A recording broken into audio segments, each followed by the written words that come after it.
3, 2, 1. I think we're live. What's up, everybody? What's up? It is 3:15. We are a little teeny bit late, but it's all good. We have a great show today. Doing little things different, doing a quick intro, and then I'm gonna go around and grab a quick water and run a like a what do you call it? Just like an intro to the show. But anyways, we got a great show on deck today. We're going to cover the Heat and LeBron James fiasco. We're going to jump into the World Cup by the numbers, the full recap, how much we spent, where we went, best games we saw, best things we ate, you name it. We're going to go through it, and then we'll jump into the transfer market. We got, some new people from the World Cup that are just fans of footy or new fans of footy. So we'll explain the transfer market, what's going on, maybe a little video idea I have for the future. And then we'll wrap things up with a little MLB talk. I honestly ignored the MLB for the entire summer. I'm not going to lie. Like I was seeing tweets about PCA doing well. And so we're going to do a little recap on that, maybe a little PCA for NL MVP push. But anyways, we'll get things started. We'll grab a quick water, do a couple quick things, and we'll get going. Let's see if this new intro works. It might not work. I tested it earlier, and it worked, but you never know with these things. So let's give it a shot.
What's up, everybody?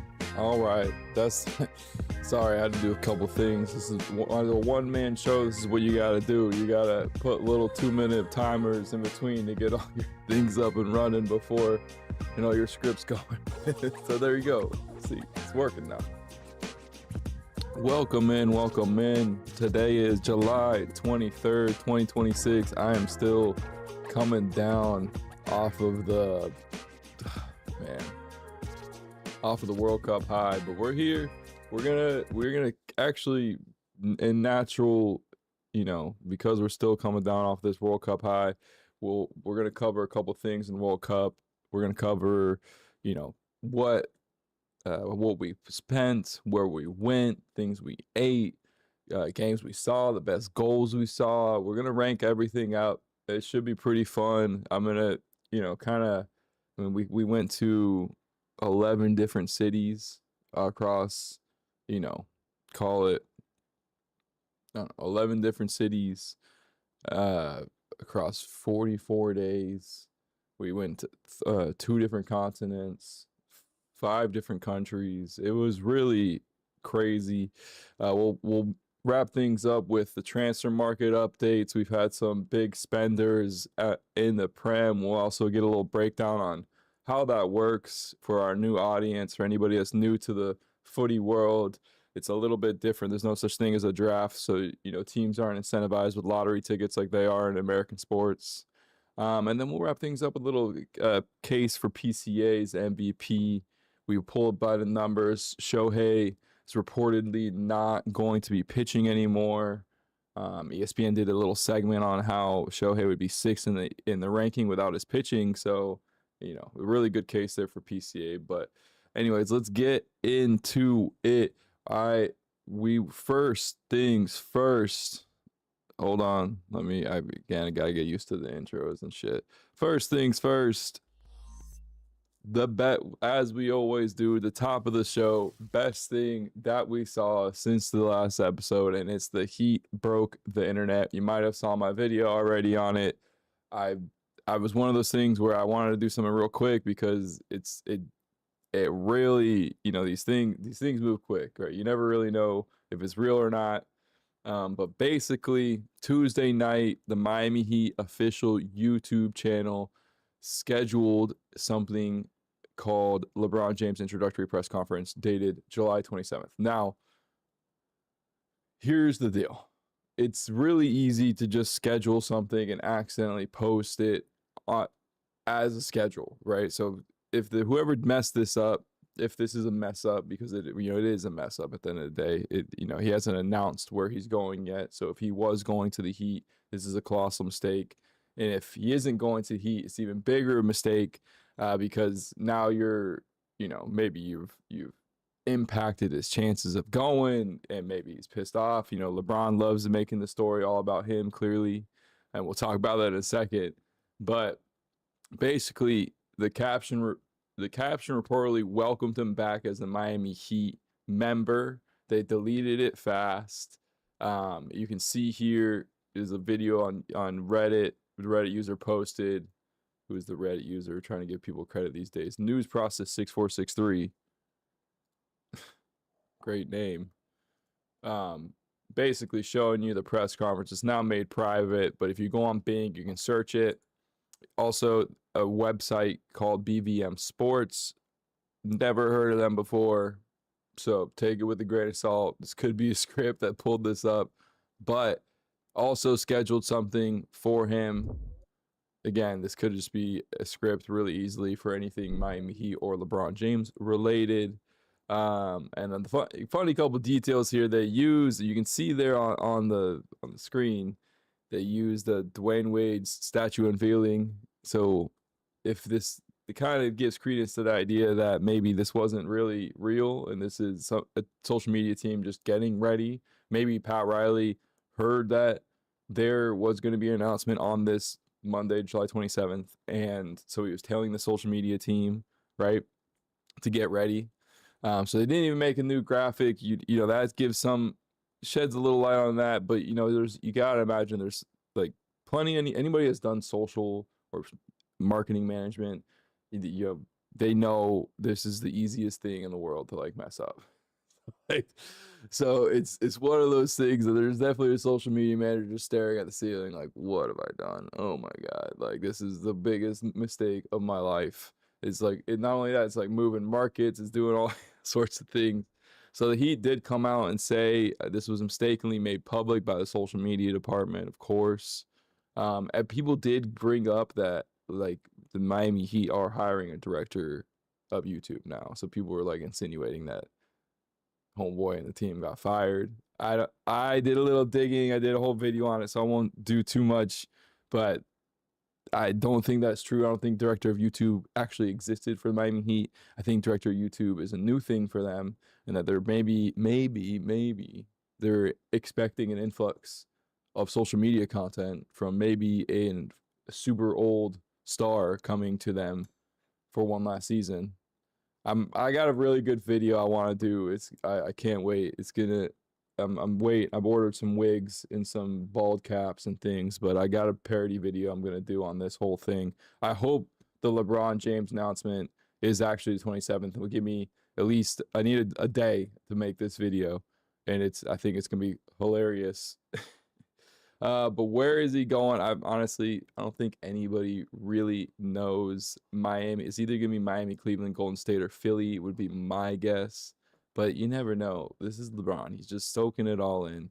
He's really taking his time. Now it's even being, Yahoo Sports is reporting that LeBron is irritated with Adam Silver, pushing him for a decision. James Camp was already ready to make an announcement last week, but decided to hold off.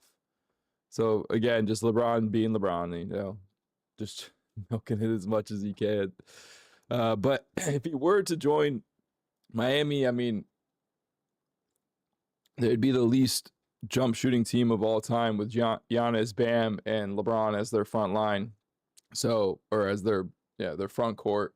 And I guess I don't even know who their backcourt would be at that point. But we're not even close enough to the NBA season to start speculating on what rosters will look like. Well, when we get to like September, October, we'll probably not even do it then, because we'll be slammed with footy and football, and we'll have nothing else to talk about other than footy and football. So we probably won't do a whole little roster review. But if it does turn into Giannis, Bam, LeBron, still think it's a pretty mediocre team. But that's just me. It's just a bunch of old guys.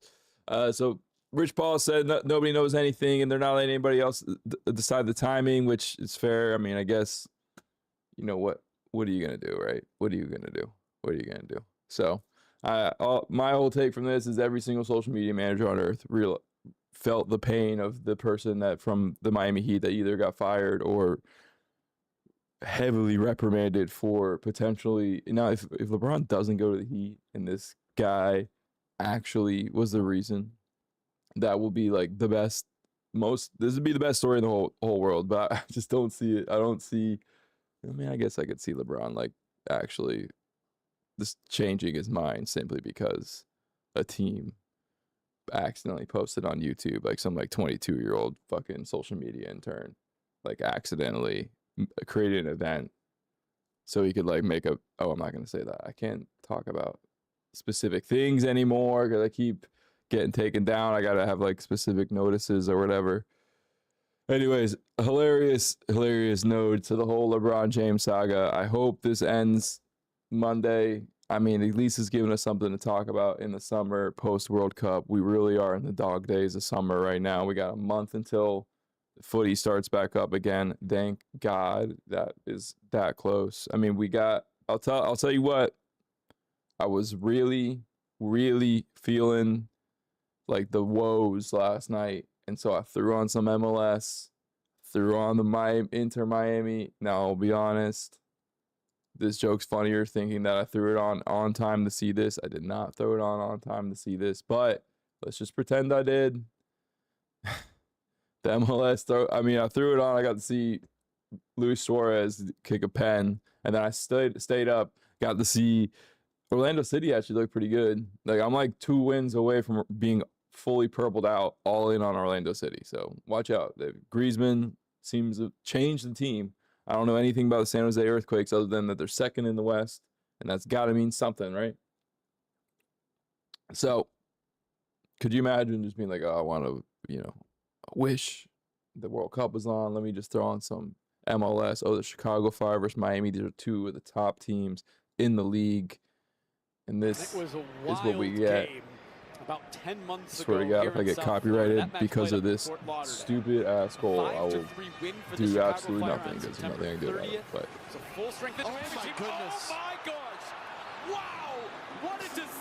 oh man, that's just so bad. That's the 30th. No, that is a disaster. It really is. But hey, Orlando City, 4-0.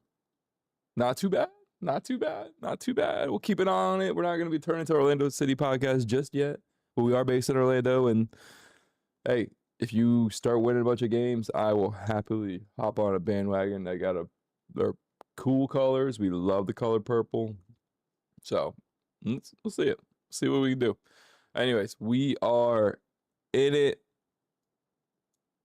or out of it rather. It's really sad. We're out of it. With the World Cup is over, 6 weeks, a dozen cities, 7. We went to, these numbers aren't right, 3 countries, a dozen cities, 9 matches, 10 matches. Biggest World Cup ever, and it's not even close. 48 teams, 3 host countries, 16 stadiums, 104 matches, 308 goals, the most in World Cup history, and that's not just because there's more games. It was actually 2.96 per game, so most per game in World Cup history, and most. My headphones might die. Oh my gosh, this is not good. How low are we? We're not in the red yet. We're not in the red yet. We're good. We're sticking with it. Sticking with it. So for scale, Qatar produced 172 goals over 64 matches. Attendance wise, numbers were crazy. 6.8 million fans across the tournament, smashes the old record, which was in the US 1994, just saying, 3.59 million. So but roughly double, almost double. Occupancy ran 99.7%. Essentially every seat in every match was filled, including, yes, games like Algeria versus Austria, which I think I even said on stream that you could skip if you wanted to. Oh my God, what would I give to watch Algeria versus Austria now? How little did I know how lucky I had it just then. Oh my God, I'd go right. If I could go back to Dallas right now. It's all right. We're gonna relive it today as much as we can. Final drew 80,000 people, 80,663. We were 2 of them, me and Zoe. Final was so expensive that Drake was just sitting in the stands with normal people. Like, that's how crazy it was. Like, I just, like, the visual of Drake just hanging out, just like eating popcorn and drinking a beer was fucking awesome. I mean, it really was. It was really cool, bucket list stuff. I mean, I'm not saying, like, we'll get into the costs in a minute. You know, I'm not gonna suggest anybody spend any sort of money like this on games that I went to, but it was fucking awesome. It really was. Like, there's no better thing that I've ever done. So one little caveat here on we gotta be a little honest. We gotta be honest. 1994 still holds the average attendance record, right? 68,991 per game. We had 65,490 per game. Now the difference is, you know, you didn't have to give up naming rights to your first child to go to the fucking game in 1994. So little bit different. And also I think the hospitality that they're doing these days compared to what they're doing those days is just so different. What's up, Glow for rewards? The hospitality seats were like 20% of the stadium. So it's, you know, when we talk about revenue generated versus butts and seats, they could have put more butts and seats. They just chose not to because of the premium seating. But, you know, biggest ever record viewership too. I think, yeah, Touchline T had this. Norway, England coming in at number 5 with 34.8 million viewers. The USA Belgium game had 50.1 million. That's genuinely, like, these are NFL football numbers, guys. If we could have just beaten Belgium, if America could just beat Belgium and then lost respectively to Spain, I'm doing well, Glow. I'm doing well. We're recapping the World Cup. We went to 11 games, 3 different countries. I'll get to it in a sec, but I mean, we basically spent the entire summer traveling the World Cup. We're gonna go through the numbers, how much we spent, all that fun stuff. So if you're a World Cup guy, you know, stick around. But Mexico, England. So we were at that game, 46.7 million people watching this game, and then this final was 66.4 million. That's the most ever by in any type of World Cup game or any type of footy match, soccer match in general. Like, it's actually crazy to see the NFL numbers. So I mean, it's people want to support this, man. The U.S. is desperate for good footy. I really hope the MLS. Like, I know we made the joke about the Inter Miami game, but the MLS has a good opportunity to really build promotion and relegation into it and actually make it really competitive and fun. But yeah, the round of 16 loss became the most watched soccer match in American history prior to the Spain-Argentina game.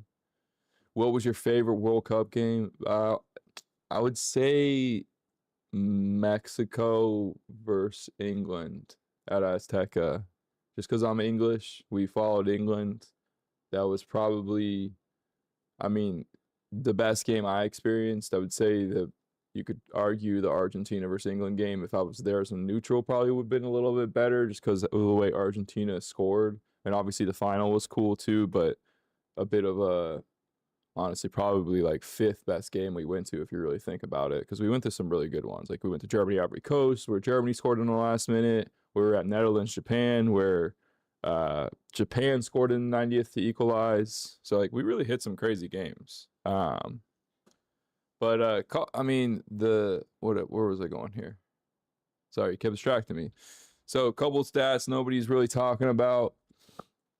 Spain conceded 1 goal over 7 matches. It's crazy. 6 clean sheets, unbeaten in the regulation in the whole tournament. I mean, they defense and masterclass. I mean, I saw people giving shade online that Rodri got player of the tournament. You really got to go watch them play, and it gets boring, and it's not the most exhilarating football to watch. But when they get ball in possession, they give it to him, and when he gets the ball, or anytime they like in panic mode, they get the ball to Rodri. And anytime Rodri gets the ball, he just finds the right passing lane. And then when they're not on the ball, the way they attack the passing lanes, the way they press as a team, they rotate. It's just a really beautiful thing to watch. So anyways, let's get into the actual bread and butter, what will probably be the best clip of them, of all of these that come through this. So the total cost, what we spent, how we got into it, what we're calling the transparency segment. It was a little tough to pull all these numbers, honestly, because just watching it, it was like, we spent a lot of money, right? We didn't. Now, I want to preface this with, we were not as planned as we should have been. I think if I did it again, obviously, when we do it again, it's going to be much more planned, much more diligent, much better communication. We were supposed to go to Greece. We ended up not going to Greece. And then, it's a whole different story for a different day.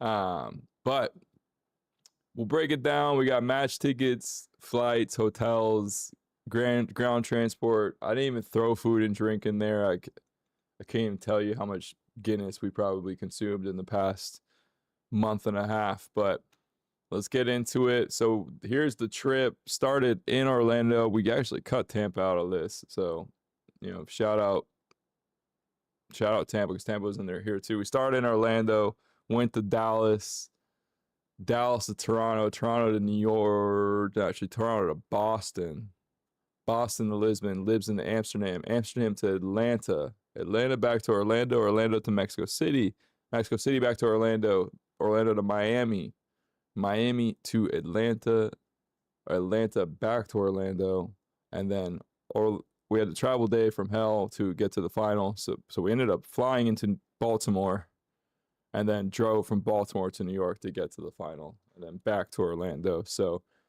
11 cities, 5 countries. Is that true? Is that really 5? Yeah, it is 5 countries. Holy moly. 2 continents. And honestly, something that I will never forget. Truthfully. So let's get into the actual numbers of it all. Match tickets. This is by far the most expensive part of the whole thing. $55,030, or $50,030. So the England tickets, this is labeled as conditional because my friend got the lottery, so it's under his name and it didn't count it for some reason. But This was the best tickets, at least if you go here, price per ticket. Group stage was 700. Or I guess technically the Toronto game was $220 per ticket. Now, mind you guys, I brought my little brother with me. I brought my older brother with me. I brought my girl with me. There was a game that my godson went to.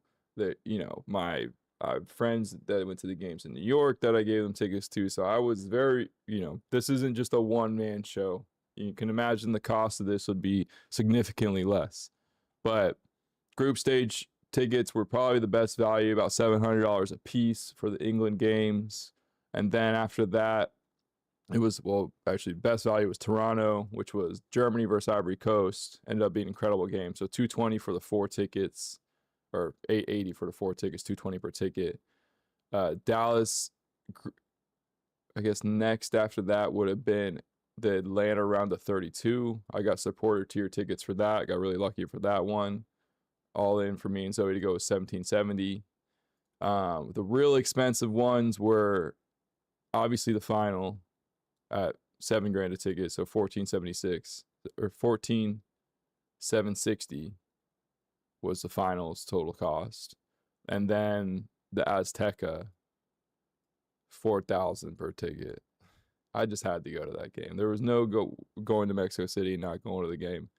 So all in, $55,030. I know. I should go in order to get a good video for it. So England group stage tickets, total cost $8,420. Match 11, which was Netherlands versus Japan, total cost $5,400. These were resale tickets. Match 33 in Toronto, Germany versus Ivory Coast. That's $880 best value. So 4 tickets for $220 each. Next one was Atlanta round of 32. We got supporter tier category 1. So $885 per ticket, $1770 for the total cost. Match 92, probably the largest resale we had, or it was the largest resale we had. Mexico City, England versus Mexico, $4,000 per unit, so $8,000 total, $1,200 in resale fees. Jesus Christ. Match 99, which is the quarterfinal, England versus Norway. That was $2,400 a ticket and $2,800 a ticket. So we got 3 tickets total. That was me, my brother, and my girl. $7,600. Pretty fat resale on that one too. And match 102, I won the lottery for this. I won the lottery for this guy. This was cool. So quantity, 2 tickets, 2,500. Why are tickets so expensive? I don't know. Listen, I think it's just the fact that it's in the U.S. I don't think the tickets in Portugal and Morocco and Spain will be as expensive. I hope not. I know Qatar was like a 10th of the cost. So, but yeah, we won the lotto for match 102. So it seemed like a great deal. It was, because I could have sold these for like $10,000 a piece. So $2,500 per ticket, $5,050 for a total, and then the final $7,000 per ticket, $14,760 per total, working out to a whopping $55,030. So 2 teachers' salaries basically. Not the greatest. Now the thing is, like I said, you can do this. The $60 supporter tier does exist. There are about 600 of those tickets per match. There's also, like, if I was part of I only just joined the England support club, so I didn't get tickets through their allocation. I got tickets through being FIFA's. Like, when you sign up with FIFA, I could put England as my team. So I got that allocation, but not the England support traveling club allocation, which would be a lot cheaper. So it could have been as much as 60 or little as £60. Like, we're meeting people on the trip that had tickets all the way to the final that, spent a fraction of what I spent. But so best value, I would gotta be the Toronto game. Ended up, you can't resell those tickets either. So it ended up being like, we couldn't have gone to those games unless we won the lottery. Worst value, I don't know if we really had that bad of it. I mean, I guess we paid a lot to go to Netherlands versus Japan. Yeah, I would say worst value moment of the trip was Netherlands versus Japan, but it ended up being such a great game. I don't even care, honestly. I mean, I would say here's what I say: if you're planning 2030, make sure you get in on the lotteries. Make sure you book your travel in advance. If I would make any recommendation, go for the group stages. The group stage is like a festival. Everybody's in it. Everybody's having fun. You're meeting people from different cultures and countries, and it's incredible. It's really the best thing ever. Once the knockout rounds hit, it gets very tense, very tight. Like the games are very electric, and obviously there's more at stake. But yours truly, I'm a mess to be around on England match days. Like you just don't want it. You don't want it. So, anyways, moving into our next. So yeah, here's the pricing curve on everything. Like I said, best value, that Toronto game, especially given the game winner. And then the England group stage tickets. Shout out Nick. I don't know if he's here or not, but shout out Nick. He was the one who really hooked us up and got us the first lottery. Because without the first lottery, these costs would be, believe it or not, would be more. But yeah, pretty expected tier list. Other than the semifinal, I guess, being the fourth from the highest. But that's just because I won the lotto. Again, if you can win the lotto, that's the way to do it. It's start early. That's what I will say. Because they start like a year before. So going into lodging, again, I had little brother with me at times, older brother with me, girlfriend with me, godson and his parents with me, my stepdad. You go down the list. We had people with us the entire time. So imagine you can make this lodging a lot cheaper. And also, like when I'm going to Atlanta, like Marriott Marquis is a nice hotel, Moxie's a decent hotel, Kimpton in Mexico City is a 5-star hotel. So we're staying like top of the line. So 18,935, so about 20 grand on lodging. But that 20 grand on lodging could be a lot cheaper, especially if you did cheap Airbnbs, especially if you, again, we're probably had about 4 people with us every one of these trips. But yeah, pretty not cheap. Cost per person, this thing's probably not right. And then air travel, this is again, you can see here, we got Delta One in there, we got first class. Some of this is economy, some of this is, first class tickets across the ocean. So, again, you could do this a lot cheaper. Some of this is booked last minute. Like my flight to Mexico City was booked 2 days before the flight to Mexico City. So if you book all this out, all this is way cheaper. Like the early flights, like this is what happens, right? This is me booking for 4 people to go to Dallas. It's $300 a ticket. That's normal. 2 people to Toronto from Dallas, $450 a ticket. That's normal. And then you come down here and you go Atlanta to Orlando, 2 people, $1,000. Maybe not so much. They got a little out of hand. So 17,863 and 93 pennyronis. Let me tell you, it was expensive. That's all I'll say. So city by city. Yeah, that makes perfect sense. We spent the most in New York. So in order, New York was the most with 16,219, followed by Dallas. We were at Dallas the longest though and went to the most games in Dallas, so 15,368 and 88 cents. Lisbon and Amsterdam, don't even count that. That's just me being silly. Mexico City, 12,208. Most of that's tickets. Yeah, 9,200 on tickets. So all in, grand total of $91,829.83. Sheesh, is all I'll say. That is we spent a lot of money this summer, guys.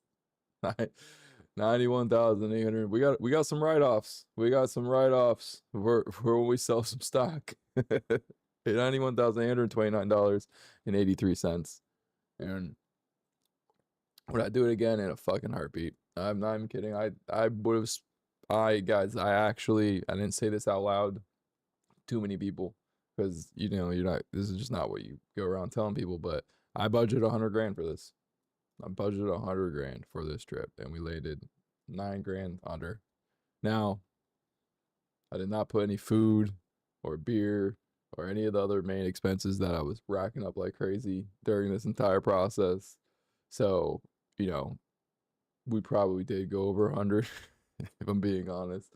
But I bought everybody tickets and I bought all the lodging and the flights for everybody and shit. So people were buying me stuff. So people were buying me drinks and food and yeah, this thing and the next thing. So, you know, but I'm the same, like when I'm out and I meet somebody cool, I'm buying them a drink and like, so it definitely was, you know, we're at the games, the $18 stadium beers, those things rack up. So from being honest, we probably spent 110 would be a fair assessment with the way we like to have fun. We'll say it like that. So let's get into each city. I'm gonna switch up my little view, something a little different, something more podcast forward.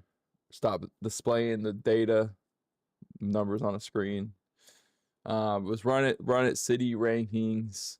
So we went to Tampa, Orlando, Dallas, Toronto, Boston, Miami, Atlanta, and New York. Plus we had a European leg with Lisbon, Ericeira, Amsterdam, right? So if I were to go worst to best would be Tampa, Orlando. Because Orlando, there's nothing going on besides home. I love home though, don't be wrong. Tampa, Orlando, Miami, Toronto, Atlanta, Dallas, Boston, New York. In that order. So we'll give a score. All right, so we'll give a little score sheet on each one. Oh, and then I forgot Mexico City. And Mexico City number 1. Mexico City is number 1. Okay. So fan zone energy. Fuck this. I don't want to do that part. I'm scratching that live. I was doing it earlier and I didn't like it, and I was like, I'll see how I feel when I'm live, but I'm not gonna give you, actually, some of this is pretty good. All right, fuck it, we'll do it. All right, so for Dallas, at least, fan zone energy, I would give that like 6 out of 10. Getting to and from the stadium was 9 out of 10 for sure, because we were right there. The stadium itself, no, I'm not doing this. We're not doing this. We'll go through my rankings. So best overall city was Mexico City by far. Best fans, best stadium, best atmosphere, best result for what I was looking for. Yeah, that's fair. Best stadium, kind of just said it, but Azteca, I mean, it's not actually the best stadium. The best stadium we went to was AT&T, or I guess Dallas Stadium, right? That thing was a spectacle. Like it was so good. The scoreboard was so good, you'd catch yourself watching the game on the scoreboard. Like it's crazy, and it's just indoors, AC. I mean, they had sushi at the game. Like I bought sushi at the Japan-Netherlands game. Like that's a real thing. Like I mean, it was incredible. I mean, we did have some cool seats. We were in what was called like the Hall of Fame seats, right? But so I mean, number 2 on the list would be Atlanta Stadium for sure, and then Azteca, and then probably Toronto. Honestly, Toronto was really cool because it was on the lake, and they built the stands up so you could see over the pitch onto the lake. It's really, really cool environment. So I would say, yeah, I feel comfortable with that. Most underrated city of them all. I mean, Dallas got a lot of love already. I would say probably Boston. I know Boston early on had some love because the Scots were there and they were going in their kilts and going down the slide, and they were doing everything under the sun with the Boston fans, and they drank all the beer. And then when we got there, it was funny. It was every bar really had no beer left, and they had no seltzers left. They had no ciders, so you could only buy a bottle of beer at bars. There's no taps, nothing. They drank everything dry, the city dry. It was one of the most impressive things ever. But it was the culture there. Like it really felt like the city was just doing the World Cup. Like people were only there for the World Cup. And then now the one thing that sucked about Boston is the stadium is so far out of the city, and the train goes like I could run faster than the train. It goes so slow. So I mean, that kind of sucks, like having the stadium all the way in Foxborough. But Boston, probably the most underrated city.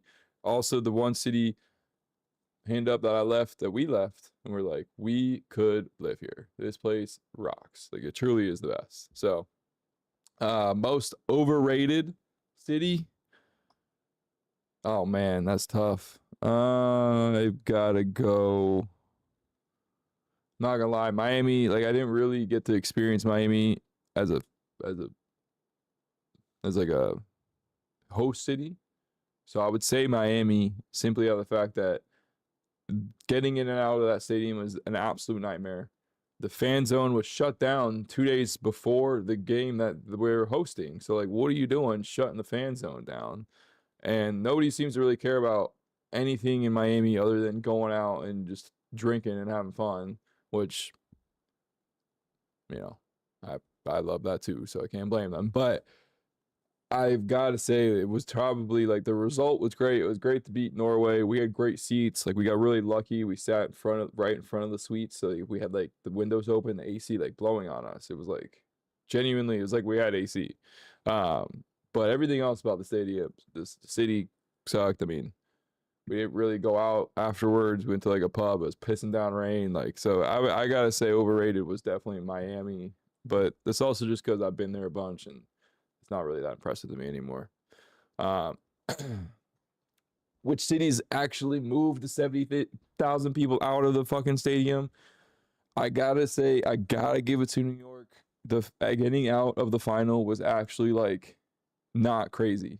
Believe it or not, I just feel like that's not even looking at me. Getting out of New York was probably the easiest in and out situation outside of Toronto. I guess Toronto, we just walked to the bars afterwards. That was really nice. Mexico City was not easy, I'll tell you that much. They shut down like a 2-mile radius around the stadium. So, thankfully, you could only get in if you had in that radius if you had a ticket. So it was kind of cool in that sense. But shout out my Uber driver. He just chilled and waited for us, even though they held all the England fans after the Azteca game. And then we for like an hour. And our Uber driver just stayed there and waited for us. And then we walked him, left. But getting out of Mexico was really, really tough. I'm not going to lie, out of Azteca at least. And like I said, the one city we would probably move to that we left the World Cup saying we would ever move to would be Boston. 100%. One city I'd probably never fly back to for a match unless they somehow hosted the World Cup again would be Toronto. Now, would I fly back to Toronto in general? Yes. But it's because Toronto's cool as a city. It just felt like when we went there as a city, like, it was like a city that happened to have the World Cup there, but a bunch of other stuff was going on. Where most other cities that we went to, it just felt like only the World Cup, which is really cool. And it's fairly immersive, and it feels like you're really being brought into different cultures and meeting different people. Whereas Toronto is like, we got there on Saturday night. So it was like, we get there and people are like, girls are in short skirts and dudes are in buttons downs going to the fucking bars. And it's like, there's nobody singing. There's no Germans hanging around. There was, like, I don't know what I expected it being a big city. But even New York, it felt like every single person when we were there, granted, we were there for the final, but it felt like every single person there was talking about the cup.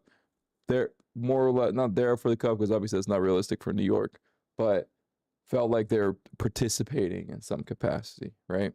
So, anyways, let's get into this. The best thing we ate at the World Cup, and boy, did we eat. I officially gained 13 pounds. Not proud of it whatsoever. But boy, did I enjoy myself. So, gonna go by city here. Best thing we ate in each city. Dallas, be Texas barbecue in general. We went to some place called like Pecans or something like that. I don't know. Can't remember right now, but Toronto, poutine. Gotta have the poutine when you're in Canada. Delicious. Boston, I had a proper lobster roll from Joe's Crab Shack. I don't know if the Bostonians out there would be like, hey, that's the worst place you could have gone, but hey, it was pretty good. Atlanta for the lemon pepper wings from charitable establishment, we shall say. Mexico City for the al pastor tacos and just tacos in general. Miami will say the Cuban food because you can't not get the Cuban food in Miami. When we went back to Atlanta, gotta say Chick-fil-A, gotta throw honorable mention Chick-fil-A in there in general.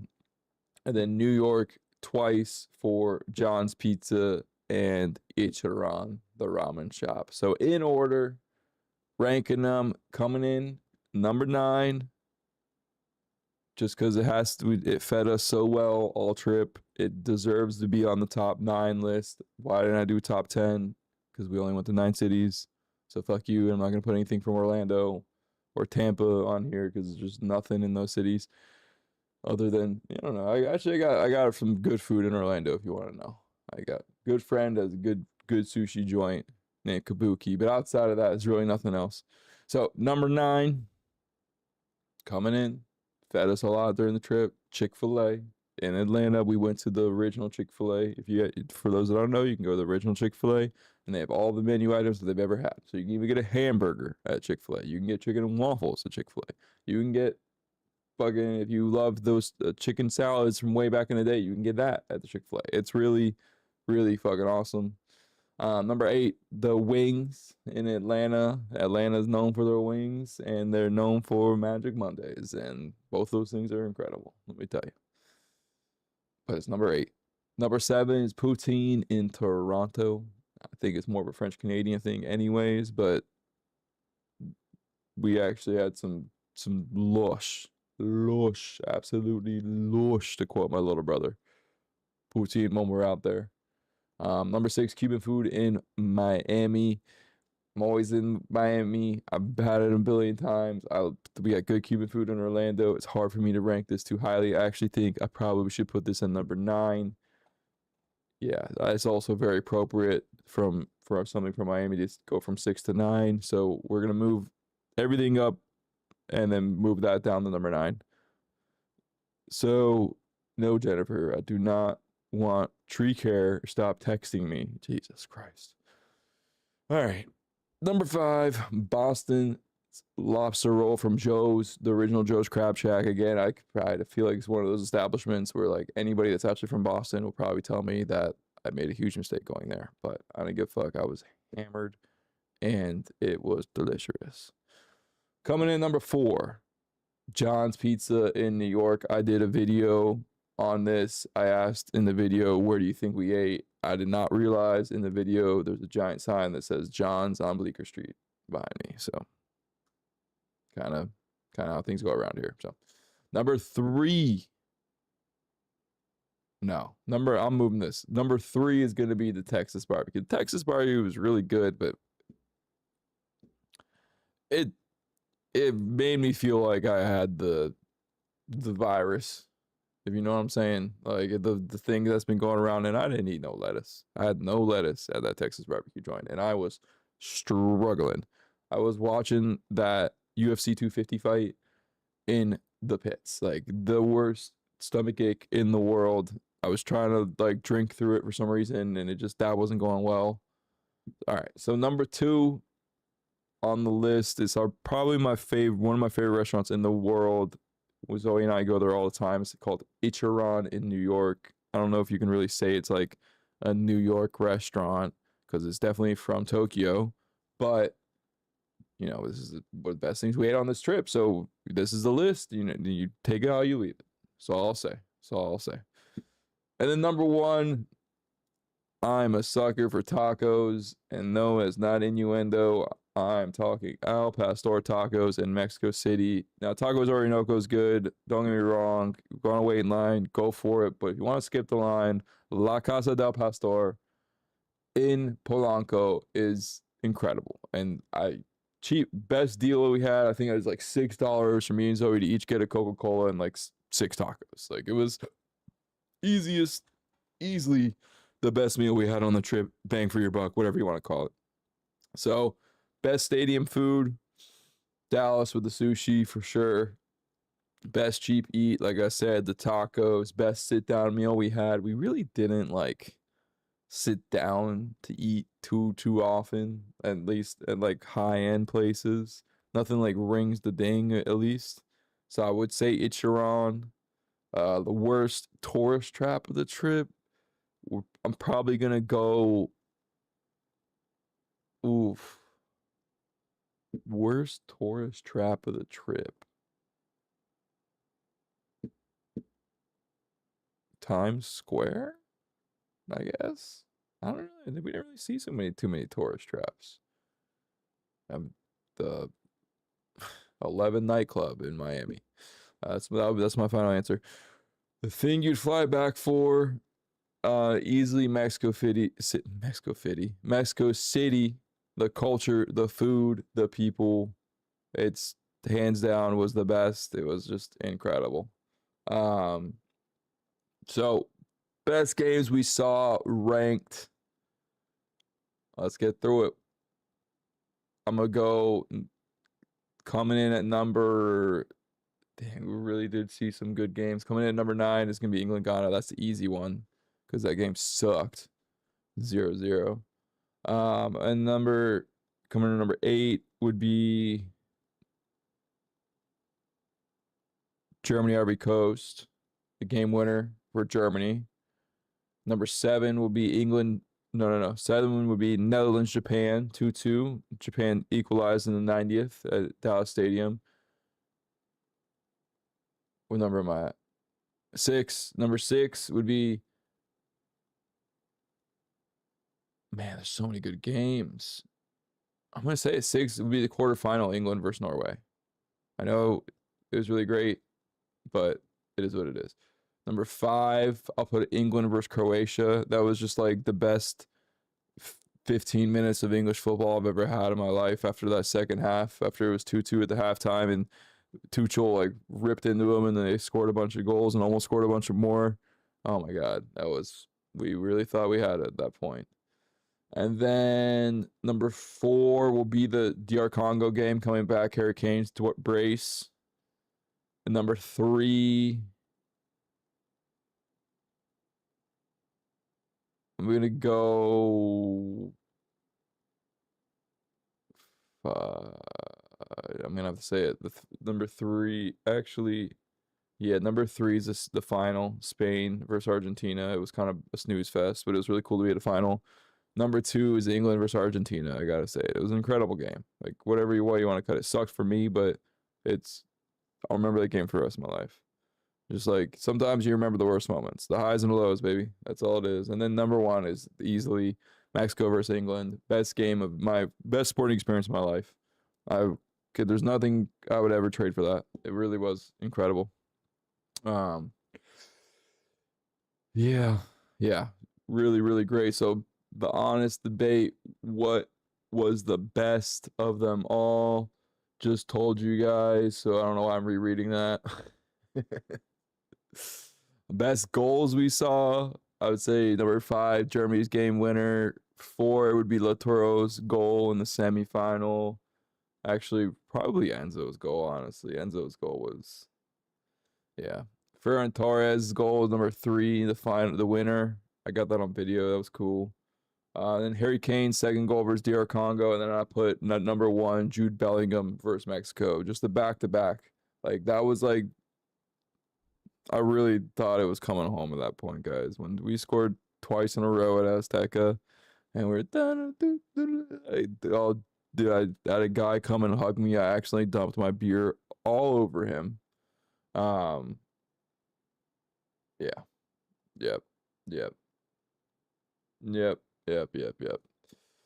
Some other honorable mentions, though. The Japan's 90th minute equalizer against the Dutch. That was just like the kickoff to the tournament. It was like, oh my God, we're here, guys. It's actually like sad thinking about it. Amad Diallo's late winner for Ivory Coast. Gio Reyna's big goal against Paraguay. Like, how everybody in America thought we actually had a chance at that point. Edwin Kunda's strike for Australia. How long ago? That felt like a year ago. That's crazy. It's crazy. We have 308 goals across 104 matches, more than any World Cup ever played, and not just by volume, beat the per game rate in 2022 as well. Best fan bases ranked.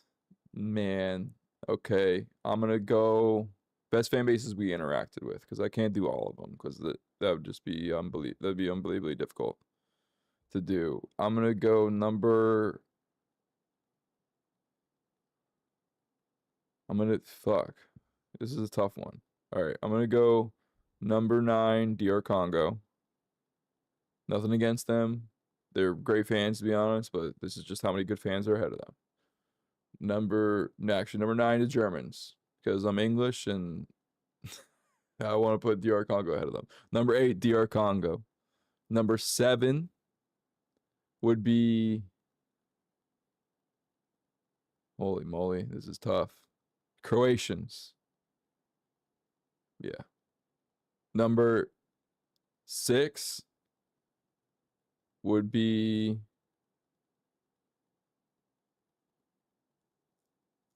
The Spaniards. Not that they're not great at all, but they weren't. I didn't get that much volume of them, you know. Number 5, Cote d'Ivoire, the Ivory Coast. Number 4, the Japanese. Oh no, I'm running out actually. Move everybody up. So number 5 is the Japanese. Number 4 is the Dutch. Number 3. I'm getting lost in the line now. Or the Norwegians. There it is. Actually, no. I'm gonna go number 3 at Argentinians. I listen. I'm English, but the Argentinians traveled well, and they bought me a silly juice in the final, so I can't be that mad. Number 2 to English. Number 1 in our Norwegians. That's where I'll go. Little bias, but I'll tell you what. The Norwegians and the rule and all that, and Erling Haaland and everything, they were the star of the show. Them and Cape Verde, they really were. Argentina, like the fans were really great. The players, maybe not so much. Turning their back to the trophy, you know, but the traveling support, everybody I talked to was really cool. You know, maybe some people not reading the moment. There's one Argentina fan that asked me if I was selling my finals tickets when he saw me like sad in the lobby, and I'm not kidding. That guy almost saw a side of me that I haven't seen since like high school. So I was like, "What are you asking me? Like, what are you asking me?" Anyways, but to give you some credence to what I was saying, the Japanese, the cleaning ritual, and like they brought the blue bags and then they go and clean up afterwards. Incredible. England with their wonder wall, Mexico with their just incredible. I put Mexico in there, right? I wish I had like a review. If I didn't put Mexico in there, I hope I put them number 1. They're number 1. They're number 1. So yeah, best away support, Argentina and England. They really traveled well. I gotta give it to the English though, the way they sing after the game. Some of the Argentina fans were not the most respectful during the England game, which you know is kind of expected, but it is what it is. Best home crowd was Mexico. It's not even close. Best vibes after defeat was also Mexico. I mentioned this before, but about 500 of them lined up and just congratulated us and wished us luck after they lost to us. It was really, let me tell you, I did not do that to Argentina fans after we lost in the semifinals. So credit to the graciousness of the Mexico fan base. Best moments of the cup. Cape Verde, gotta be Valzinha, right? Just being the hero of the cup. Messi's hat trick, you know, taking the lead over close in the all-time record, although, you know, Mbappe already broke it, so took over the record right back from him. Couldn't even give Messi 4 years of just being the top goal scorer. I mean, Messi's in tears afterwards for a reason. I mean, Germany 7-1 against Curacao, kind of the only like the only game that really kind of tells people that we shouldn't have a 64 team, because like you will get when we do go up to 64 because they're saying that they're going to. You're gonna get more games like this. 7-1 Germany. 3 red cards in the opener. That was just a crate. How long ago was that, man? Take me back. Saka's hat trick. We talked about it the other day. Mbappe's bullshit golden boot. Definitely should not have the golden boot. Should be Messi's. I don't even care what anybody says about that. The final, Enzo's red card. Sweet, sweet justice of Enzo's red card. And then just go on the MetLife and just meet the people, the culture, all of it, man. It really was truly an incredible experience. Incredible experience. So we are about an hour in now. Let's see. I was gonna do. All right, fuck it. Let's do it. I'm gonna do. Let's see. Can I do split screen? Yeah, perfect. I'm gonna go. I haven't done this yet. I haven't gone through my predictions and reviewed them. So let's get a better screen going. And we'll get to the fault mob. We'll pull up World Cup.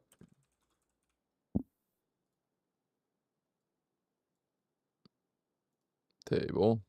All right. So it's going to be a fun little review. We'll put it on quick speed just to get through it quicker. But I would love to just see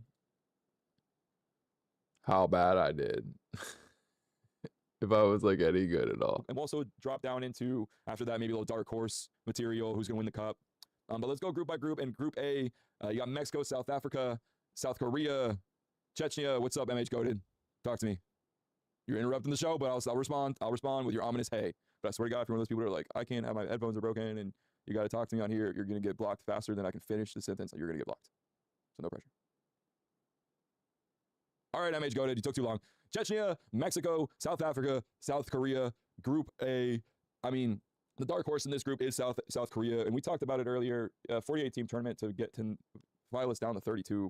I mean, there's going to be teams that lose their way into the into the knockout rounds. So some of these teams, like Mexico, I think easy win for them. But South Korea, dark horse there. Next group is Canada, Bosnia, Qatar, and Switzerland. Favorite's going to be Switzerland, of course. Nailed that. Breaking my set at the gym. Well, what's up, MH Coded? You can ask any questions all you want. We're covering the group stages of the World Cup. We're going to be going to Dallas Saturday. We're going to be doing a lot of IRL streaming and shit. So if you want to follow along and you're a World Cup guy, that's all we're going to be talking about for the next month and a half. Usually we do satirical take on news and other bullshit and sports and other sports. And we will cover like the NBA Finals until it's done. But for the next month and a half, it's going to be World Cup material. So just heads up on that. So Group B, Switzerland, a heavy favorite, but Canada the host. I got to be careful how many times I say favorite so I don't get taken off YouTube. I would say just the Canada probably wins this group simply out of fact. I think the host nations will have such big groups of fans traveling with them. I think the US fans will surprise some people. I think they're going to win their group. So I think Canada wins. Mexico wins their group. Let's go, Rafa. I'm getting to Brazil. I'm getting to Group C. I'm getting to Group C. But I will say Brazil's got a tough group, though. Brazil's going to win. So I'm 1 for 1. I had Canada winning their group, but Switzerland won. For sure. And unfortunately, there's going to be a moment that I think England and Brazil play in the quarterfinals. And we'll talk about that soon. But we'll get there. We'll cross that bridge when we get there. All right. Hopefully not too bad. But I think in their Group C, Brazil, Haiti, Morocco, Scotland. I think Brazil takes that easily. Morocco, dark horse though, semifinalists back in 2022. Their government's like invested a lot of money. Obviously, Morocco just outside of Portugal and Spain, and they've invested a lot of money in the infrastructure of their football. I'll call that. And you've seen I got that right. And they have Brazil one of the best defenders in the world. So and Hakimi. And so you 3-1. Not too bad. Tough group, honestly. I mean, Scotland's decent. Haiti is not the best, but they've been winning ball games. They just beat New Zealand 4-0, I think, who England only beat 1-0. So Haiti's not horrible. But Brazil comes out of this group. I think Morocco also will come out of this group. Like I said, it's not going to be too hard to qualify because top 2 come, and then there's a 3 of the, the top 3 thirds also qualify. I might be wrong on that, actually. I think I have it in my notes. I was so wrong on that. I got to give a 3 and 2 on that. I was top 2 advance plus the 8 best third place teams. I mean, they really are warm-up games, or they're warm-up games, because a lot of Brazil and Morocco are basically definitely going through. Even if one of them beats each other, listen, we'll get some good games, so it's going to be a lot of fun.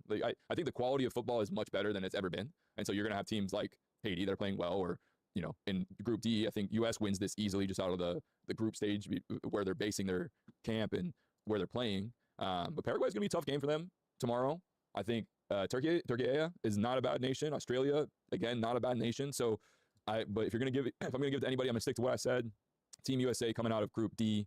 So that's USA and Paraguay out of Group D. I would say Brazil, Morocco out of Group C. with Brazil winning, Canada and Switzerland out of Group B, with Canada winning, Mexico, South Korea. And I get I'm going chalk here a little bit, guys, but you know, On. I gotta go back there. That'll give me my proper. where they're basing their camp and where they're playing. But Paraguay's gonna be a tough game for them tomorrow. I think Turkey is not a bad nation. Australia, again, not a bad nation. So but if I'm gonna give it to anybody, I'm gonna stick to what I said. Team USA coming out of Group D. That's a 4-2. So that's USA and Paraguay out of Group D. World Cup predictions score. It's a little ghetto, guys. I know.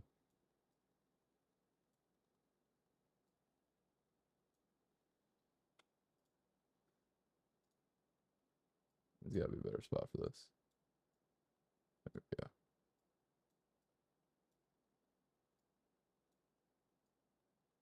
Fuck it. There you go, guys. Oh my god, that doesn't look good at all. Oh, I got an idea. There we go.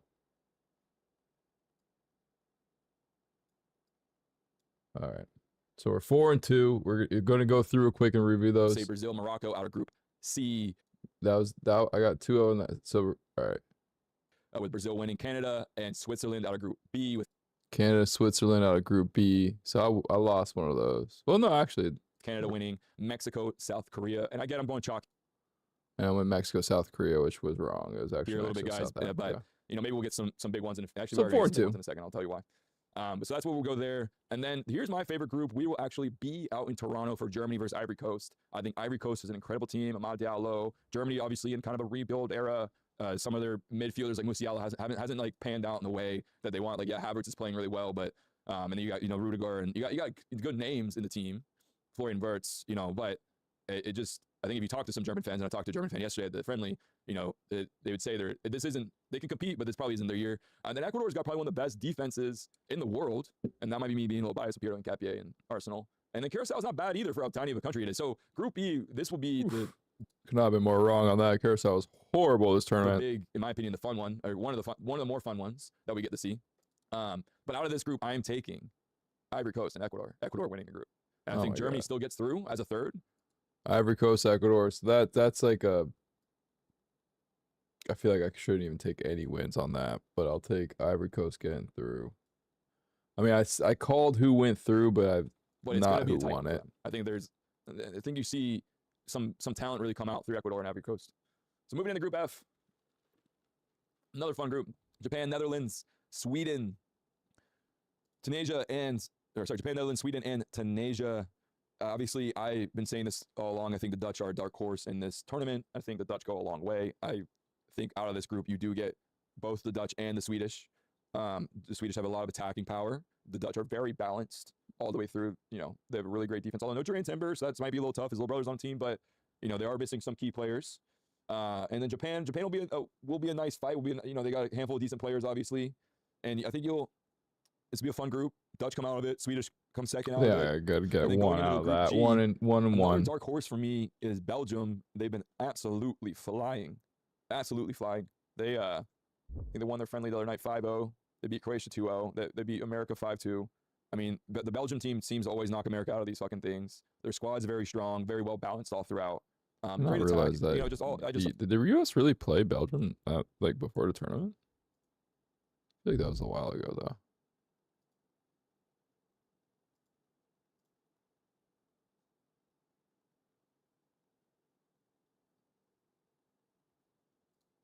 Did they actually? 2-5 March 8th. Wow, we got our ass kicked. We should have known this was that U.S. was gonna get their ass kicked. Anyways, back to the thing. I really like this Belgium team coming out of it, and I would also put Egypt in there as well, just because. Ooh, nailed both of those. That's 8-4.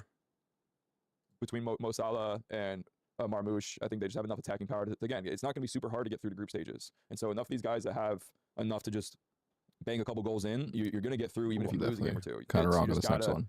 You gotta get a win. If you get a win, you're in. It's really one win and you're in, straight up. Now you want to win your group because it ensures that you have a better line into the final, and you're going to see the France, the Spains, the Argentinas, and England specifically, those four teams, because if they win their group, it's a rule that they have to be on they have to be on opposite sides. So Argentina, England will be together, Spain and France will be together. So those 4 teams are very incentivized to win all their games, and it should be a lot of fun because if they win their group, then they go through the right path, and then they at least don't get stuck with having to probably, if you get second in your group and you don't win your group, you have a chance that you end up on a side like England ends up on a side with Spain and France, and then you have to beat France in the quarters, Spain in the semis, and Argentina in the final. Which if you do that, you fucking deserve the cup. But you'd much rather play. I mean, not Rafa, no offense, but no, you'd much rather play Brazil in the semis or start the quarters and then go into Argentina and then finish off with Spain. I think actually there's really no anybody that you get to the quarters is going to be tough. I think the U.S. gets to the quarters. I'll talk about that in a second. The U.S. path, and I hope that the crowd can carry them. But once you get to these teams like the Dutch and the Belgian and Brazil and France and Kind of call that right there. It's talking about Belgium, England,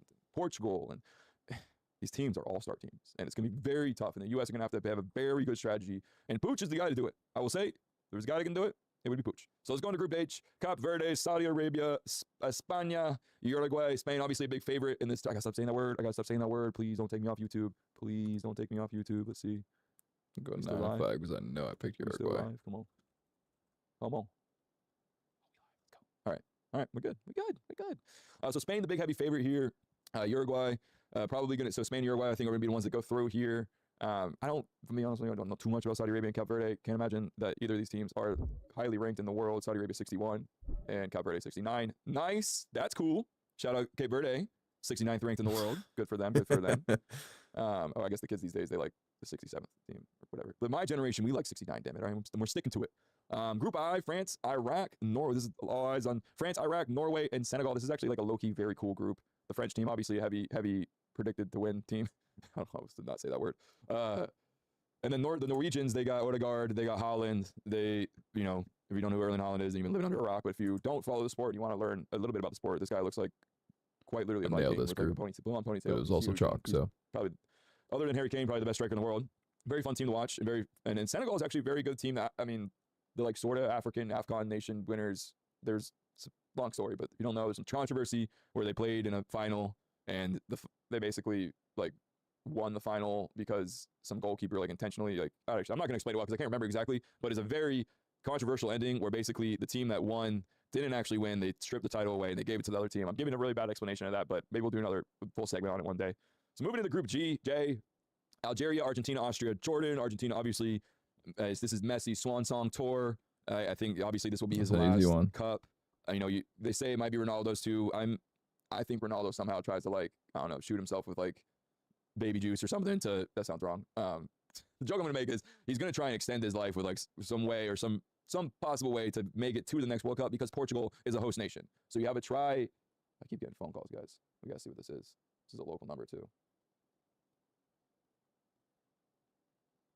They didn't record the name. They can fuck off. Back to the story.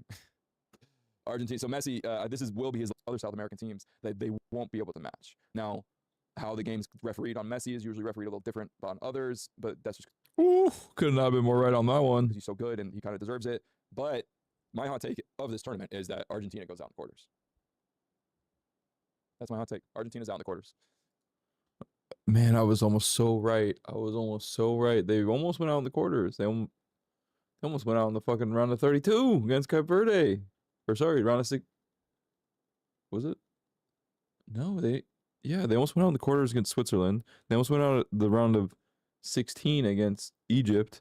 And then they almost, which was, jeez, man. They almost went out before the quarters. I was almost so right. Group K, this will be a fun one. Colombia, DR Congo. Oh, see what I say Dominican here. Republic of Congo, right?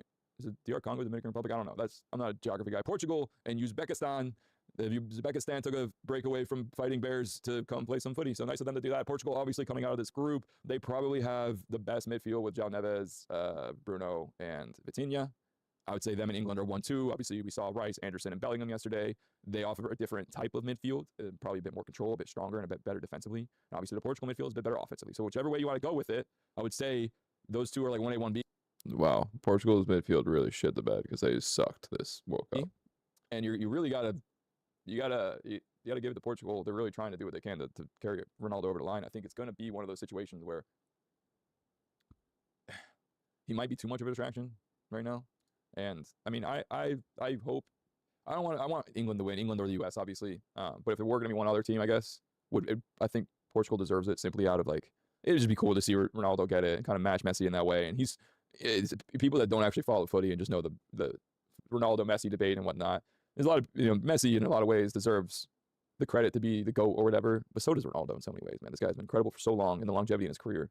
So I'm not rooting for him, obviously, but if it's not England, it's not the US, I wouldn't say Portugal. I would want it to be like something crazy. Like, give me like fucking Senegal winning the, just something wild like that nobody would ever expect. I wouldn't like Norway, no, just because I've dealt with Erling Haaland beating my ass enough as an Arsenal fan.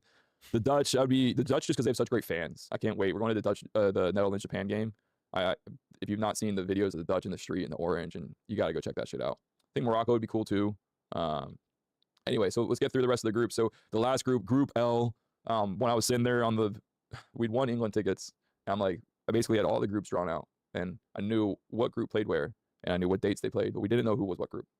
And basically, I had 2 groups that they could be in, which would mean that the wedding would fall on one of their games. And it was Group L, and it was, where's Portugal? Where Portugal was. And Group K. Group L and Group K. And guess where England ended up? Group L. Did I even give an official thing for Group K? I don't think I did. I'm not going to the New York game, but it's okay. It's all right. It happens to the best of us. We will be in Portugal, which will be really cool too. This one right, and though. Portugal will be playing on the same day of England. But anyways, who's coming out of Group L? This is the best group. If you look at FIFA rankings, Panama is the worst one out of this group. And as you can see, they're only 33rd ranked, right? So when you have groups like Cape Verde with 69th ranked and your worst person is 33rd ranked, and then you got Ghana and Croatia and England. God, Cape Verde right? could have been a more horrible example. Ghana's at 74? That feels wrong. No, that feels about right after this tournament. How's Ghana at 74? That's crazy. I guess they really just only have Semenyo. Thomas Partey. Yeah. Ghana shouldn't be better than 74. That's crazy to me. Croatia's the 11th best team. They're rolling out the fucking 40-year-olds. And then England, 4th best team, 1st best team in my heart. But in their squad, we talked about it at length. We talked about it on the squad selection show that we did. What Thomas Tuchel is able to do with the starting 11 that they're going to roll out, it's going to be a lot of fun. And we basically saw it yesterday with Croatia minus Saka, basically, because Saka's still nursing his Achilles. But this is their lineup right here. This is what you'll see your starting 11. They are going to rotate a lot. I think that's How right was I? Let's see. I guess, yeah, that was it. That was their lineup. best thing about this lineup is that the redundancy in the lineup, in the bench, fits into this lineup very well. Like Gordon subs for Rashford subs for Gordon really well. Saka should be starting, but Madueke literally is Saka's backup at Arsenal. Bellingham, I mean, if you were to tell AI to clone Jude Bellingham, you'd get a printout of Morgan Rogers, right? Harry Kane, maybe not so much with Ollie Watkins, but Ollie Watkins has just been in really great form. Ricey, arguably one of the best midfielders in the world. But I guess who would sub for Ricey? There's a lot we can do with this, with like Eze in there, and then Elliot Anderson went in with Kobe Mainu, right? So and this is really why I wanted Miles. Miles Lewis-Skelly is a perfect little. He fits in both those roles, but I think honestly, I don't think there's gonna be very many games where Rice subs out, and that's just because he's a fucking workhorse. He's the man. He's the man. And then obviously, I think you drop Konza for Gehi's a lock, and it's basically between these two, Stones and Konza at the center back position. Reece James is this guy's fit. He's the best right back in the world. And then Nico Riley, again, it's gonna be so great to root for this kid finally, because he's just whooped our ass with Man City. God, I wish he would have showed up. He was probably Nico Riley is probably the most disappointing player of the World Cup from England for me For so long and had so many goals. That's just because I'm an Arsenal fan and I've watched him score so many stupid goals for fucking Man City. And I was wanted, like every game, like, we'll do a stupid Nico Riley goal, and he hit the post like 10 goals times a season. And then Pickford, I mean, he's a great keeper. He's had his ups and downs, but I'm still a big fan of him. But I think you get Stonesy and Gehi in the back. Konza probably subbing for Stonesy around the 60-minute mark. And you just got a lot of fluidity within the team. And then you're going to have people coming in that, Dan Burns subs really well for Konza or Stonesy. Obviously, Mark Gehi's getting that start. You got Eze that can kind of come in and be in a creative piece, and we need to be more creative. We can have him come in for Anderson. And, just there's a lot of flexibility within the squad, in my opinion, which should be a lot of fun. It should be a lot of fun. And I guess I just went. It makes me sad, honestly, hear me talking about this stuff, because I was very on point with it, and we could not have been more right with how we played, and it was right there. It really was. Straight into my England coverage without even thinking about it. But that's just the natural progressions of running a show these days. I guess that's what I do. I just start talking and I'm at where I needed to go. So they kick off the Cup, like I said, next Wednesday in Dallas, AT&T Stadium. We will be there live against Croatia. It should be a really big game, honestly. I personally can't wait. We get there. We go Saturday, and we will hopefully be there. We're going to be there for the Dutch and the Japanese game on Sunday, and then also the fight Sunday night. Should be fun. I'll be at this game, unfortunately. I'm giving the tickets out. And so what's the path look like for England? Great question. Brazil, Morocco, again, very tough business. Quarterfinal predictions. I think England wins it. This is coming home. I've never felt it more in my loins than I have today. Close. And it's right there. It's right there. And it's for the taking. And the team is in the form of their life. And we just got Saka's got to stay healthy. A couple of these guys Reece got to stay healthy. And this team can be a different level of quality, in my opinion. Different level. Or if Saka just would have played in the semifinal. Now, U.S. kicks off tomorrow night, as we mentioned earlier, against Paraguay. They have quite an easy, I won't want this load, quite an easy group between Paraguay, Australia, and Turkey. I think USA handled this group. I'm hoping that the finals are done on Saturday. And I don't even know where the Stanley Cup's at, but I'm hoping that's done by early next week. I did nail this. And then we can just go focus full on World Cup mode. And then by the following Friday, a week later, I think the entire U.S. is rallying around this. And it might not be that following Friday because maybe the Stanley Cup gets pushed or maybe I gotta give myself that series somehow. Shady refs, who that. knows? Everybody got But if bored. they win, if U.S. win both these games, and then we're coming into the 20, this has never been in America. So Belgium, they have a chance to beat Belgium if they're running hot. 90,000 fans at SoFi or wherever the hell it is. Is it in San Francisco?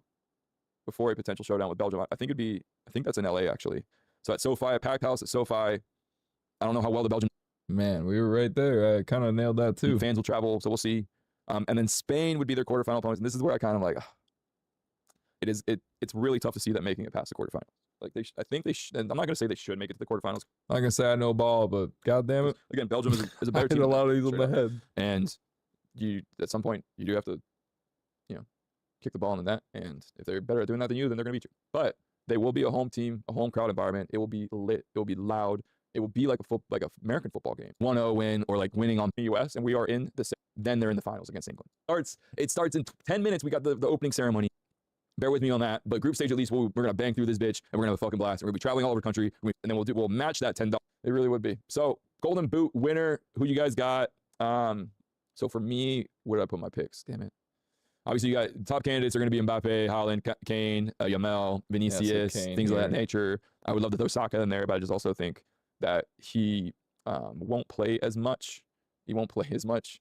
And I don't know what you're saying to me to Rafa. I'm bad memory, but so the Golden Boot, I would say, who am I going to take? I'm going to say Kane, because if I'm going to keep saying that England's going to win the World Cup, then Kane's got to do it.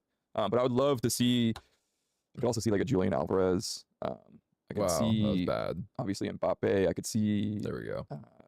who else we got? I could see like Bruno Fernandes just weirdly out of like being in the tournament long enough, and then he's taking the PKs. And That he'll get was some, like, he's in such horrible. great form. If anybody's been watching the Prem, so Golden Boot winner for me, Harry Kane, of course. Come on, guys. And then the winner, like I said, I really hope in America versus England. I'd be so happy if it was. I literally would cry. I wouldn't even know. I would obviously root for England, but I wouldn't. It would be truly a win-win situation for me. If it's not that, I'm gonna throw my girl Rafa a bone here. I'm gonna say I want Brazil versus Netherlands. I think the Brazil versus Dutch would be so cool. That Just would the be a colors of cool the yellow and the final. orange. I mean, colorblind people, watch out because you might be tough to watch that game. But I will say that would be a cool second option, and that'd be a very, very, very exciting final. But I do think if the U.S. and England are in the final, it'd be just like it will be such a spectacle. I'll call it the Revolution Cup. Like it will be the revenge of the revolution for the English. Like there's so many storylines with it, and it really the whole world would watch, and it would just be the whole world's gonna watch regardless. But it will be incredible. So let's get into whoopsie. That's not what I'm trying. All right, there you go. 15-6. My loose group predictions. Well, actually, no, I was wrong on the champion too. So 15-7. Or I guess I was wrong on the final as well. So 15-9. But not too bad. Not too bad. The best call of the tournament was probably saying that the Belgium are very good and that we'd see Belgium in the quarters or the round, whatever, the round of 16, and that we'd probably lose. So I nailed that. Worst was definitely saying Julian Alvarez being in the Golden Boot contention. That was horrible. But hey, this was incredible, guys. I mean, I will say me and Zoe talked about it. We're gonna try and do Portugal. We'll see where this podcast goes from here. Hopefully it's a lot bigger by then. You know, we did some great numbers, we had some great content, and we're gonna keep building off of it. I mean, I will say I trashed the 48 team setup when it kicked off, but it ended up being pretty great. You know, it keeps all the teams in it for the last day on the group stage. Obviously, all the games were selling out. 104 matches is a lot, you know, but it was incredible, man. I really wouldn't have changed it. And we are going to, it's going to be even bigger next time around. So, what a cup. What a cup.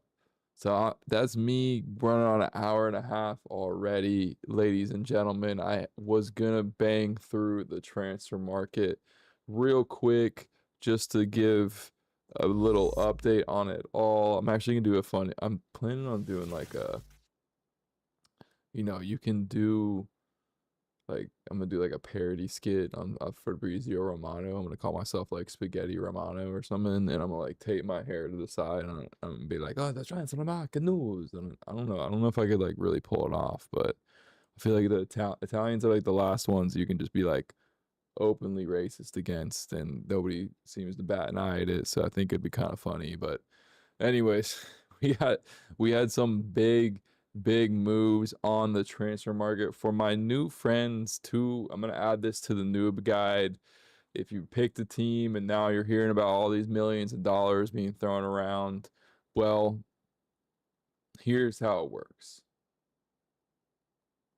Damn, actually, I'm an hour and a half in. I'm supposed to. All right, we can do this quick. Here's how it works. Here's how the transfer market actually works. So, there's windows, 2 separate windows where clubs can buy and sell, and they can only do it in these fixed windows. So you're not going to see in like March, right before the end of the season, transfers going through. You're not going to see in November transfers going through, right? So there's 2 separate windows. There's a summer window, June 1st. There's June 15th through September 1st. This is the window that we're in right now. And then there's a winter window, which is, I don't have the actual dates in front of me, but presumably towards then, like around Christmas into January, where teams can buy and sell players. So outside of that, there's no signings. That's why July, August, it becomes a bit chaotic. And if you've been following along on Twitter or on X, the Everything app, you have starting to see people going for exuberant amounts of money. So one thing worth clarifying is the transfer fee is not the signing fee. The transfer fee is what the club is selling that player for, and it buys out the rest of that player's contract. So when you see Elliot Anderson going to Manchester City for $115 million, Manchester City isn't giving Elliot Anderson that contract. They're giving Nottingham Forest, where he used to play, $115 million. Now I do think there is like a 10% sell clause, so like I think Elliot would collect about 15 million in that instance, but it allows the teams to basically kind of own their players from a very young age and sell them on for money, right? It's different than the US, where the US is all draft, and then you go in high school, you go from high school into college, and college into the draft, and then you go to the team that picks you. In European football and in European sports in general, there's no such thing as a draft. It incentivizes the teams to invest in their youth and their academies, so that, Bukayo Saka, for instance, he's played for Arsenal since he was 8 years old. Now, if Bukayo had signs a contract with the senior team when he's 14, 15 years old, he can play as young as that. Like Maxi Dauman played as a 15-year-old for Arsenal.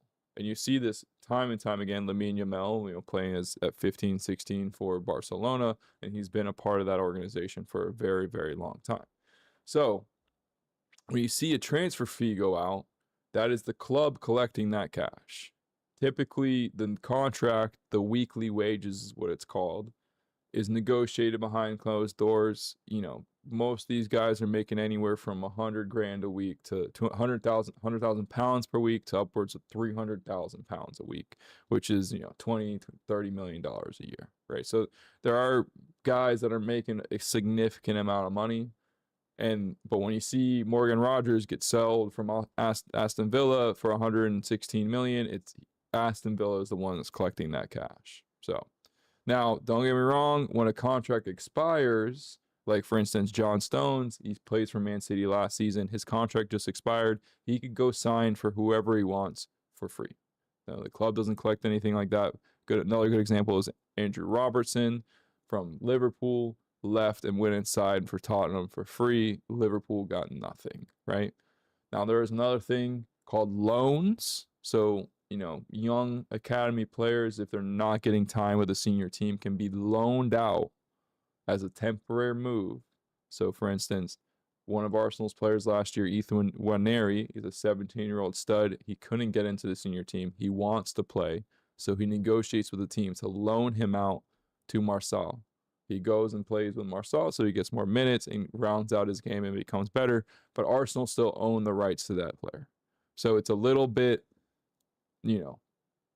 kind of giving an opportunity for younger kids to get out there if they're growing up through a better senior team. Because those top 6, top 8, top 10 teams in Europe, they tend to be hard to break into because they go pay Chelsea just paid 116 million for Morgan Rogers. So theoretically, if they had a kid in their academy that was 15, 16 years old and coming up and playing that same position, well, now it just made it that much harder for him to break into the team. So he might turn around to Chelsea and say, hey, will you send me to Italy? Will you send me to France? Will you send me to a smaller league so I can get better, right? So it's a different system than what we're used to. And don't get me wrong, there is a winter window. So it does kind of feel like at times that the really good teams just kind of load up right before the playoff push, if you want to use American terms, but right before the end of the season. And so you have a team like Man City brought in Marc Guéhi and Antoine Semenyo on a transfer in January last year that it made their team so much better. Like their team is like night and day better overnight. So really, really, really big part of the game. Allows teams to spend money. Now there is something called fair play rules, which I'm not even going to begin to explain because there's people arguing in courts right now trying to interpret these rules.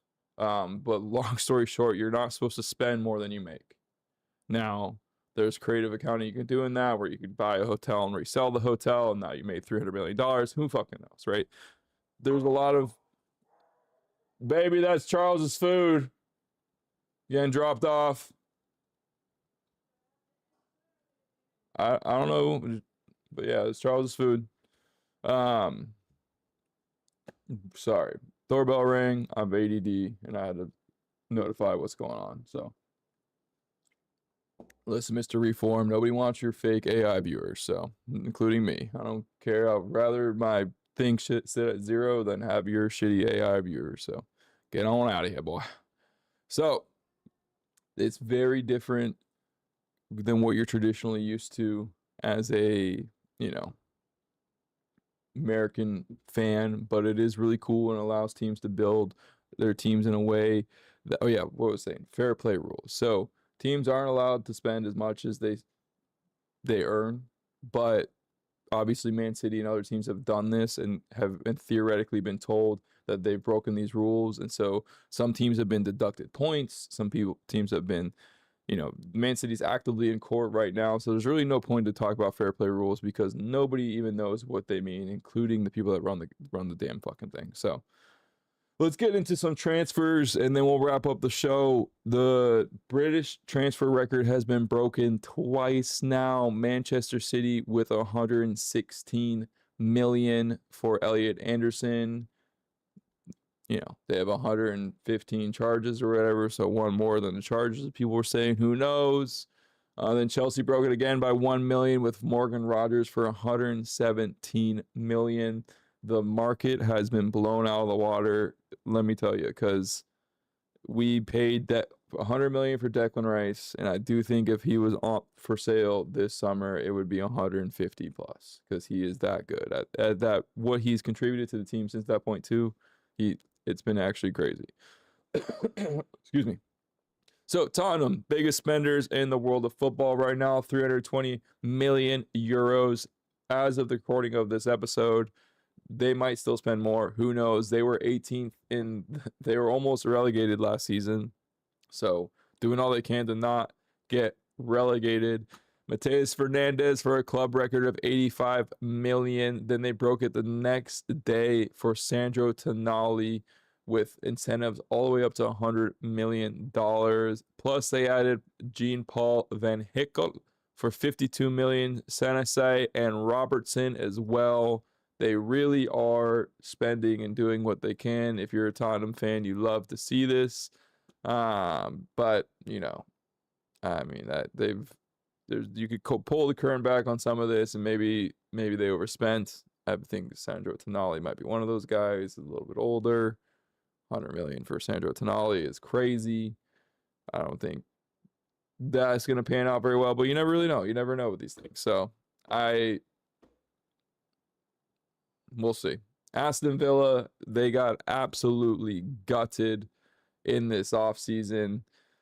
Obviously, they sold Rodgers for 117 million, and then Tielemans had a sell-on clause initiated where he basically got automatically sold to United for 40 million pounds. So their midfield takes a massive hit, losing the Belgian and the Englishman out of the midfield. But they've done this before. They sold Grealish for 100 million and got much better, and you're kind of seeing it in real time. Manzambi was signed, Johan Manzambi, João Gomez, Guzman, so younger, cheaper, and they kind of kept that spine. They still got McGinn. They still got some really, they got Ollie. They got some great talent. Emi behind the goal. And they finished top 4. They're going to be in Champions League last year. They played in Europe last year, Europa. So they've proven that they can do the twice a week games. And it's been really great to see.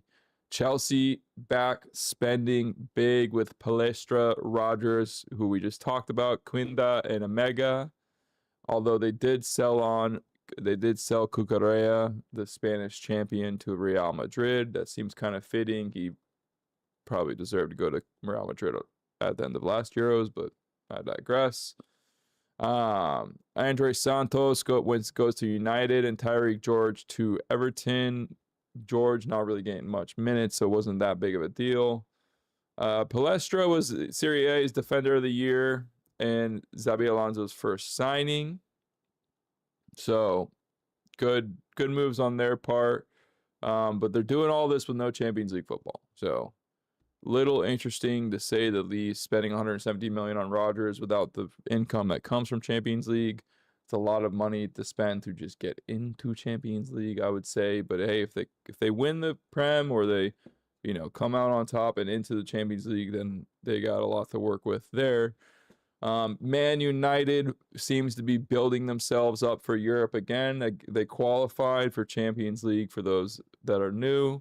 So Andre Santos, 48 million pounds, and Tielemans to rebuild the midfield with Bruno Fernandes. Obviously losing Casemiro to Inter Miami.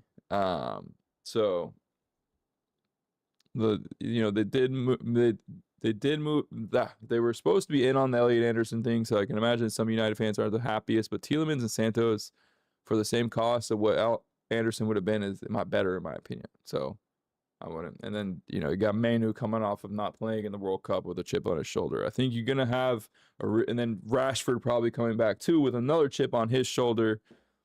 And again, they're going to have to play twice a week, and they have to adjust to that mode of playing twice a week. And there is a big step that needs to happen there to be able to compete really well. Well, like, a lot of people don't realize that, but if you're not competing in Europe, you're playing once a week. So when you do play, you're very well rested. And so on the flip side of that, if you're playing in Europe and you want to make sure you qualify for Europe next year, you got to play really well on the weekends. Otherwise you won't, and then you lose your players. And so you're kind of in this catch-22 situation where, Arsenal have done a really good job of rotating players. And so you're going to see this with United this year. Like, will they be able to compete as well in the Prem? Do they do well in Champions League? It'll be fun to see. And then obviously Manchester City spending a lot with the post-Pep era. They did have Akanji, Ake, Bernardo Silva, and Stonesy all seeing the door this summer, but Elliot Anderson, 116 million splash. Obviously, they still have Erling Haaland. So, look out for Man City. Post-Pep era, Maresca. It's going to be interesting to see. I do think City fans are in for a rude awakening on what it's like without Pep, but hopefully we're in the Arteta era.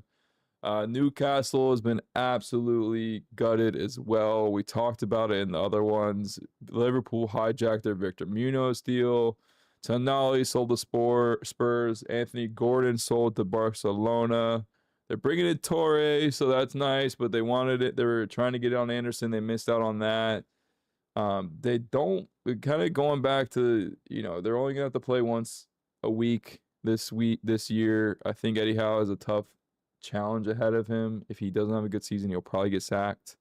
I can imagine most Newcastle fans are already asking for his head. But going back to playing once a week, you're kind of going to ping pong back to seeing Newcastle play well again, is my guess. I think Walter Mate will have a better season. Should be fun to see. Sunderland showing out everyone how it's done in the Moneyball side of things, spending another 60 million on just not any big names, just filling out the team. Ipswich kind of following Sunderland into that sense, spending 60 million, very filling out the club. So looking to stay up next year. I wanted some on-screen predictions here, but we're a little early in the window. Arsenal obviously haven't made too big of a splash. Although we got Christoph Zola. Christos Zolas, right? Christos Zolas. Yeah. He seems like a stud. We're doing a song, I guess, like the whoop, whoop, it's the sound of the Zolis. Whoop, whoop. I can't even do it, but somebody posted on Reddit. But yeah, 34 million for Zolas. We obviously sold Trossard to Betis.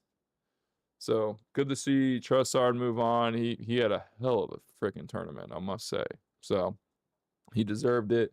And then Zolas is, the 24-year-old kid coming out of Greece, kind of their wonder kid, if you will. I'm excited to see him. I think he'll play well. I think we keep Martinelli. I think he's a great sub for Martinelli.